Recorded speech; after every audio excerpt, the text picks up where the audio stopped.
Le droit au logement est inscrit à l'article 23 de la Constitution belge. Pourtant, nous sommes de plus en plus nombreux à éprouver des difficultés à nous loger décemment en Belgique.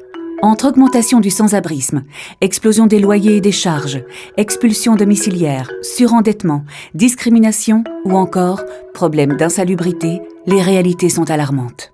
Au départ, donc, j'ai travaillé, j'avais une maison, un immeuble, et j'ai subi un cric blitz. J'ai perdu tous mes repères. J'ai déposé mon bilan, j'ai divorcé, donc le système a fait que nous n'ayons pas pris mes précautions, donc je me suis retrouvé à la rue.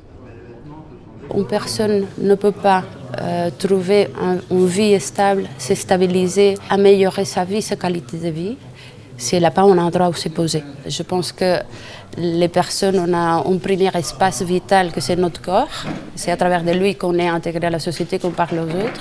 Et puis le deuxième espace, c'est un endroit d'intimité, donc un chez-soi, où je peux déposer mes affaires, où je peux m'asseoir, réfléchir, sans être exposé continuellement au regard des autres, sans être dans des espaces publics où je ne peux pas être sûre, je ne peux pas laisser mes affaires, donc c'est très insécurisant. Mais comment justifier cette précarité liée au logement ? Quelles causes structurelles peuvent expliquer que cette situation stagne, voire empire ? Les causes structurelles, elles sont multiples évidemment, et il y a plein de points de vue. On pourrait parler de fiscalité, d'économie. En termes vraiment de production de logements et de réponse à cette demande, au RBDH, on a vraiment deux points d'attention. C'est le manque cruel de logements sociaux et aussi un manque d'encadrement des loyers. La crise du logement à Bruxelles, c'est vraiment une crise du logement abordable et elle est due à deux phénomènes parallèles. D'un côté, l'appauvrissement de la population. On sait qu'il y a un gros tiers de la population bruxelloise qui vient en dessous du seuil de pauvreté. Et en parallèle, on a vraiment une explosion des prix de l'achat ou de la location. On dit souvent que c'est une question d'offre et de demande. En fait, on produit assez de logements, mais on ne produit pas pour la majorité des gens qui cherchent. Concrètement, on peut observer plusieurs causes structurelles qui impactent dramatiquement le quotidien de plusieurs milliers de personnes. D'une part, on constate un système belge global marqué par des profondes injustices sociales. Les richesses sont réparties de façons inégales et cela provoque une segmentation du marché immobilier belge, accentuant par la même occasion les inégalités. D'autre part, il y a un manque de vision globale et structurelle en matière de logement. Les institutions travaillent chacune de leur côté et prennent des décisions sans se consulter. Ce manque de concertation se fait d'ailleurs sentir au niveau des aides institutionnelles, souvent insuffisantes et qui ne répondent pas aux problèmes de la précarité au logement sur le long terme. Ces différentes causes ont un impact important sur le quotidien des ménages, entre risque de surendettement, précarité énergétique, voire parfois risque d'expulsion. On a aussi beaucoup d'impact sur tout ce qui est des besoins fondamentaux comme l'alimentation, comme la santé, comme l'éducation, qui du coup passent après le logement. Face à ces problèmes, des associations permettent chaque jour aux personnes en difficulté de logement de répondre à certains besoins essentiels, comme l'hygiène ou le lien social.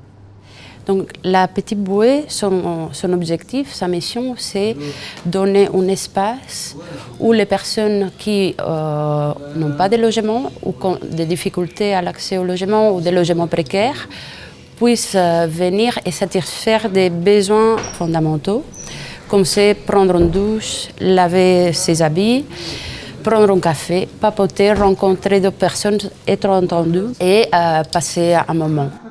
Je pense qu'ici, on répond à un besoin qui est criant. On voit que ce n'est pas assez. C'est pour ça qu'on doit travailler en réseau. C'est pour ça qu'on doit demander plus de logements, qu'on doit demander aux politiques, attention, ça ne suffit pas de pouvoir se donner une douche.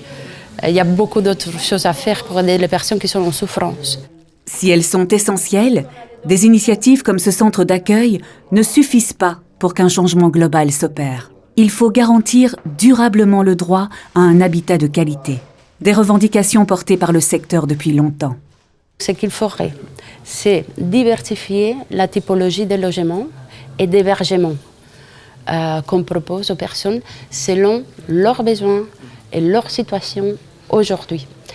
Et puis augmenter beaucoup les équipes d'accompagnement social et de soutien.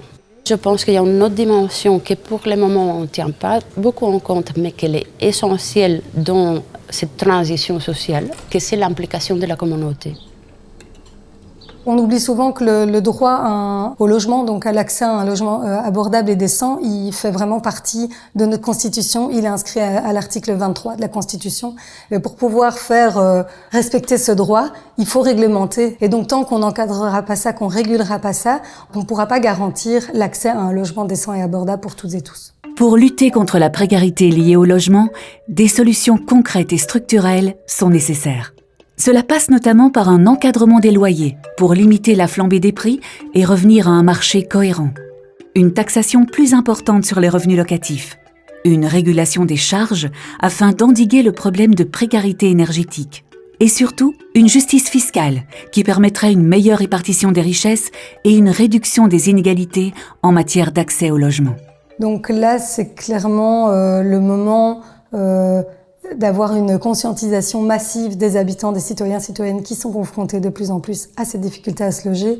Et c'est ça qui va pouvoir petit à petit faire changer les choses. Il y a moyen d'exiger des choses aussi au niveau politique et comprendre les enjeux, comprendre les structures, les mécanismes au niveau spéculatif, au niveau de l'encadrement de ce marché-là.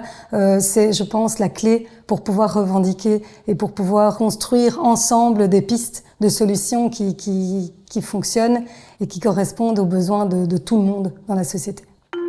Action Vivre Ensemble met un point d'honneur à soutenir le travail des mouvements et projets de la société civile qui luttent au quotidien aux côtés des personnes les plus démunies.